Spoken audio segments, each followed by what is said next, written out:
माई हे देखी ओन सुनैना रानी के रुसल छन जमाय।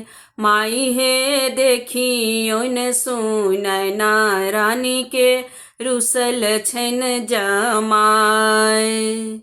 रुसल छन जमाय माई हे रुसल छन जमाय। रुसल छन जमाय माई हे रुसल छन जमाय।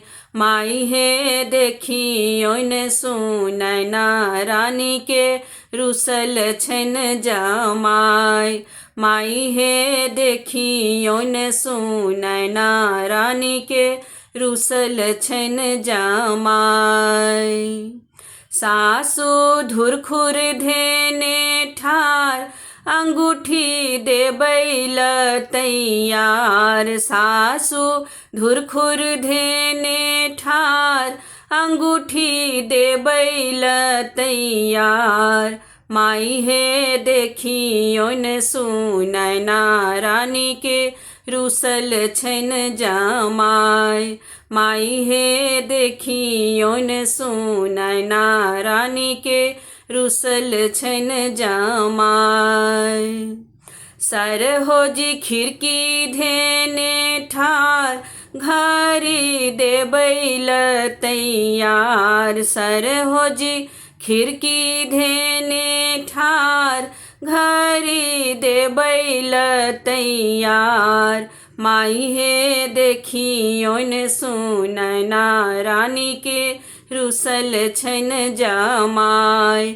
माई हे देखी ओन सुनैना रानी के रुसल छन जमाय।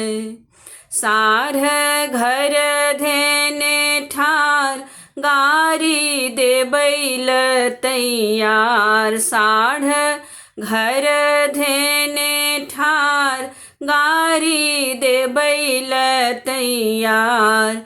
माई हे देखी ओन सुनैना रानी के रुसल छन जमाय। माई हे देखी ओन सुनैना रानी के रुसल छन जमाय।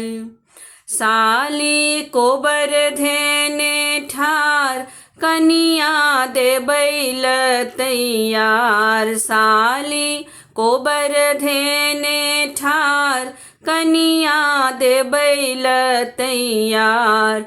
माई हे देखी ओन सुनैना रानी के रुसल छन जमाय। माई हे देखी ओन सुनैना रानी के रुसल छन जमाय। रुसल छन जमाय माई हे रुसल छन जमाय। रुसल छन जमाय माई हे रुसल छन जमाय। माई हे देखी ओन सुनैना रानी के रुसल छन जमाय। माई हे देखी ओन सुनैना रानी के रुसल छन जमाय। माई हे देखी ओन सुनैना रानी के रुसल छन जमाय।